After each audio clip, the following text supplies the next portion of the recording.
everyone, I'm Martine Nikema, CEO of the project Fish for Future from TIC Burkina. On behalf of my team, I'm glad to greet all of you, organizers and participants of Ecopreneur 2012. This is our second time to participate in Ecopreneur competition. In this time, we are participating with two objectives. The first one is to learn from others and share experience. Also, we hope to win an award which can help us to realize our project.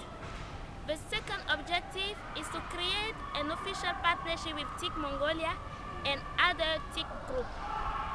So this time our project is about candies made of fish, with main objective to promote the consumption of natural food. Through our project, we would like to contribute to reduce children malnutrition rate in Burkina Faso. So in this case, we will compete in the health nomination.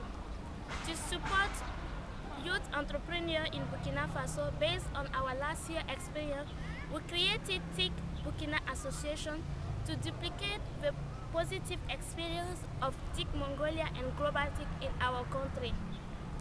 Thanks to all of you and good luck to all participants. See you soon in Mongolia. Bye.